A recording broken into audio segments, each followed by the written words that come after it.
एक आदमी जिसे जेल हुई, घर से निकाला गया, राज्य से तड़ीपार किया गया और विरोधियों ने समझा खेल खत्म हो गया। लेकिन उसने जेल की कोठरी में वो ब्लूप्रिंट तैयार किया जिसने पूरे भारत की राजनीति का नक्शा बदल दिया। नाम है अमित शाह। भारत की राजनीति में एक ऐसा नाम जिससे लोग या तो बेपनाह मोहब्बत करते हैं या नफरत की हद तक डरते हैं। जब किसी राज्य का अजय किला रातों रात ढह जाता है, जब चुनावी गणित उलट पुलट हो जाता है, जब विरोधी समझ ही नहीं पाता कि खेला कब हुआ, तब सत्ता के गलियारों में एक ही नाम फुसफुसाया जाता है। वो नाम है अमित शाह का। लोग कहते हैं जहां बाकियों की सोच खत्म होती है, वहां से उनकी अगली चाल शुरू होती है। आज रायगिरी पर हम वो कहानी सुनाएंगे जो लुटियंस दिल्ली में भी सिर्फ फुसफुसाहट में बयान होती है। मैं हूं सुशील गिरीश और आप देख रहे हैं 7 टीवी भारत का रायगिरी। कहानी शुरू होती है गुजरात के एक छोटे से गांव से। गांव का नाम है मासा। 22 अक्टूबर 1964 को मुंबई के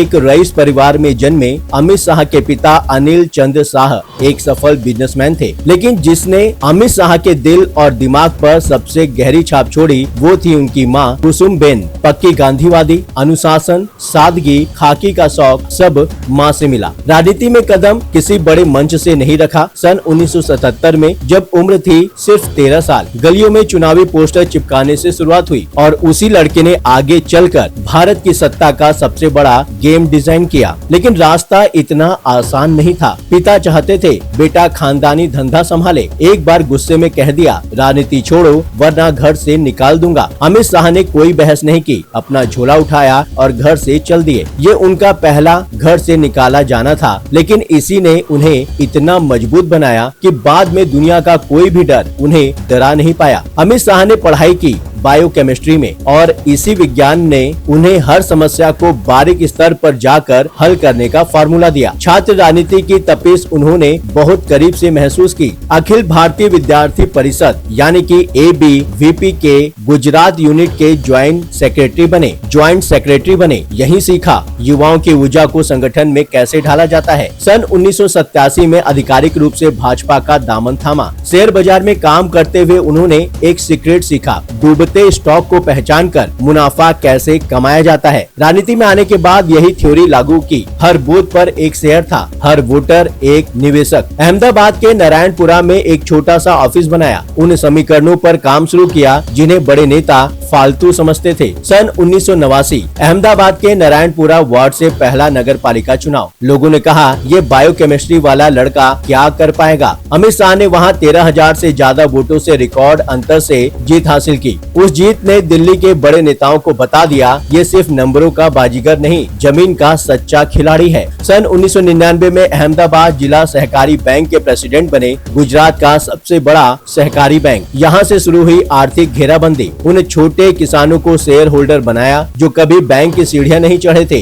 कांग्रेस के दशकों पुराने आधार को हिलाकर रख दिया। सन 1982 अहमदाबाद के इनकम टैक्स सर्कल में एक मुलाकात हुई नरेंद्र मोदी और अमित शाह की। दुनिया को लगता है ये दो बड़े नेताओं का बस एक राजनीतिक गठजोड़ है, लेकिन हकीकत में दो जिस्म एक दिशा और एक ऐसा तालमेल जिसे आज तक कोई डिकोड नहीं कर पाया। इस रिश्ते की सबसे बड़ी खूबी क्या है जानते हैं? शाह ने कभी मोदी के सामने अपनी चमक दिखाने की कोशिश नहीं की। 2002 के गोधरा दंगों के बाद जब पूरी दुनिया मोदी को घेर रही थी, अमित शाह ने रात भर जागकर कानूनी फाइलें तैयार की। 1990 के दशक में जब मोदी को गुजरात से दिल्ली हरियाणा भेजा गया, शाह वो इकलौते इंसान थे जो मोदी की आंख और कान बनकर गुजरात में डटे रहे। करीबी लोग बताते हैं मोदी जी के कमरे में जाकर अमित शाह ही इकलौते शख्स हैं जो टोक सकते हैं और सबसे कड़वी सच्चाई बता सकते हैं। और मोदी भी जानते हैं शाह जो कह रहे हैं उसमें कोई निजी स्वार्थ नहीं है। ब्लाइंड ट्रस्ट, यही है इस जोड़ी का असली रहस्य। अगर आप YouTube पर हैं तो अभी चैनल को सब्सक्राइब कीजिए। Facebook पर हैं तो 7 टीवी भारत को फॉलो करें। साल था 2010। अमित शाह की जिंदगी का सबसे काला समय। सोहराबुद्दीन और तुलसी राम प्रजापति केस में न सिर्फ जेल जाना पड़ा बल्कि सुप्रीम कोर्ट ने उन्हें उनके घर, उनके राज्य गुजरात से तड़ीपार कर दिया। विरोधियों ने जश्न मनाया, लगा अमित शाह का कैरियर खत्म। लेकिन शाह को समझना इतना आसान नहीं था। साबरमती जेल की ठंडी सलाखों के पीछे उन्होंने रोने के बजाय किताबें उठाई, चाणक्य की नीति पढ़ी, शिवाजी महाराज की रणनीतियाँ घोट कर पी गए। और इसी दौरान एक और दर्द आया। 2010 में मां कुसुमबेन का निधन हो गया। मां के आखिरी वक्त में वो उनके पास नहीं जा सके। इस दर्द ने उन्हें भीतर से और सख्त बना दिया। तड़ीपार के दौरान पत्नी सोनल शाह सामाजिक बहिष्कार, 24 घंटे निगरानी, सब सहती रही, चट्टान की तरह खड़ी रही और अमित शाह का हौसला बढ़ता रहा। दिल्ली के गुजरात भवन में उन्होंने निर्वासन को कंट्रोल रूम में बदल दिया। जेल से बाहर आने के बाद मोदी से सिर्फ एक बात कही, अब सिर्फ गुजरात नहीं पूरा देश जीतना है। यहीं से शुरू हुई 2014 की महायोजना। सन 2013 अमित शाह को उत्तर प्रदेश का प्रभारी बनाया गया। दिल्ली के बड़े बड़े पत्रकार हंसे, कहा जिसे ढंग से हिंदी नहीं आती वो यूपी की मंडल कमंडल वाली जटिल राजनीति क्या समझेगा। लखनऊ पहुंचते ही शाह ने कहा, मैं यहाँ चुनाव लड़ने नहीं संगठन बनाने आया हूँ। उन्होंने एक ऐसा मॉडल पेश किया जिसने पूरी दुनिया के लिए चुनावी प्रबंधन की परिभाषा बदल दी। पन्ना प्रमुख मॉडल, 1.5 लाख पन्ना प्रमुखों की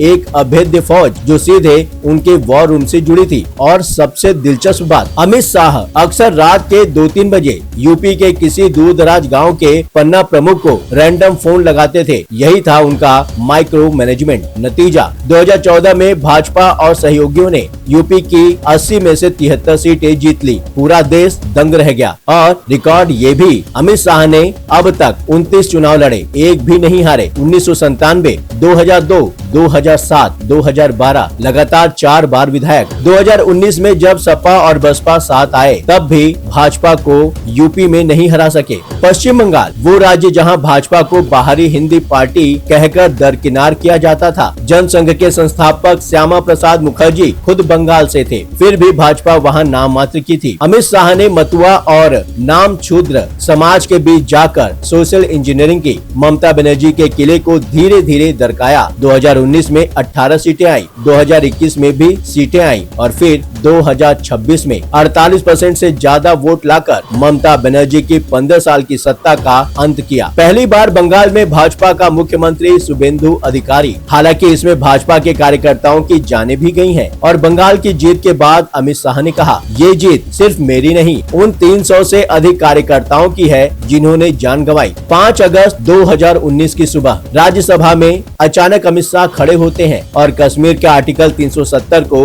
रद्दी की टोकरी में डाल दिया। पूरा विपक्ष सन्न था, मानो पैरों तले जमीन खिसक गई। इस ऑपरेशन की तैयारी महीनों से चल रही थी। भनक थी सिर्फ मोदी, शाह और डोभाल को। कश्मीर में इंटरनेट बंद, स्थानीय नेता नजरबंद, हर सैटेलाइट फोन की निगरानी ताकि पाकिस्तान की तरफ से कोई सिग्नल घाटी में हिंसा न भड़का सके। और नतीजा, एक भी खून की बूंद नहीं बही। 70 साल पुराने नासूर को 15 मिनट में खत्म कर दिया। ये अमित शाह के साहस और प्रशासनिक क्षमता का वो उदाहरण है जिसे उनके आलोचक भी नकार नहीं सकते। हालांकि आलोचक ये भी कहते हैं कश्मीर में लोकतांत्रिक अधिकारों का हनन हुआ, घाटी के लोगों का दिल पूरी तरह नहीं जीता जा सका। कश्मीरी पंडितों की पूर्ण वापसी अभी भी एक बड़ा सवाल है, लेकिन ये तय है जिसे दुनिया इम्पॉसिबल मानती थी वो अमित शाह ने कर दिखाया। पूर्वोत्तर भारत जो दिल्ली की सत्ता के लिए हमेशा समंदर पार जैसा उपेक्षित इलाका था, अमित शाह ने नागालैंड, मणिपुर, मेघालय, त्रिपुरा के स्थानीय समीकरणों को समझा, बोडो समझौता किया, त्रिपुरा में पुरानी हिंसा का स्थानीय समाधान निकाला, उग्रवादी समूहों के साथ ऐतिहासिक समझौते करके उन्हें मुख्य धारा में लाया। ये समझौते सिर्फ कागजी कार्रवाई नहीं थे, इन्होंने उन हजारों माओ की गोद उजड़ने से बचाई जिनके बेटे जंगल में हथियार लिए घूम रहे थे। नक्सलवाद प्रभावित जिलों में भी काफी कमी आई। और आज अगर पूर्वोत्तर में कमल खिल रहा है तो उसके पीछे अमित शाह की वो मेहनत है जिन्होंने 7 सिस्टर्स में शांति लाई और भाजपा को मजबूत किया। हालांकि मणिपुर की जाति हिंसा जहां महीनों तक कानून व्यवस्था बिगड़ी रही, आज भी अमित शाह के गृह मंत्रालय के लिए एक बड़ी और खुली चुनौती है। लेकिन रायगिरी पर हम सिर्फ तारीफ नहीं करते, सवाल भी पूछते हैं। अमित शाह के खिलाफ सबसे बड़े आरोप रहे हैं पेगासस, ईडी और सीबीआई के दुरुपयोग के। विपक्ष कहता है जो नेता आज भाजपा में है, हेमंत बिस्वा शर्मा से लेकर शुभेंदु अधिकारी तक, ये सब ईडी सीबीआई के डर से भाजपा में आए। 2013 का स्नूप गेट मामला, जब एक महिला की निगरानी के आरोप लगे, पीएमएलए कानून के तहत हजारों करोड़ की बरामदगी हुई। सरकार इसे भ्रष्टाचार के खिलाफ जंग कहती है,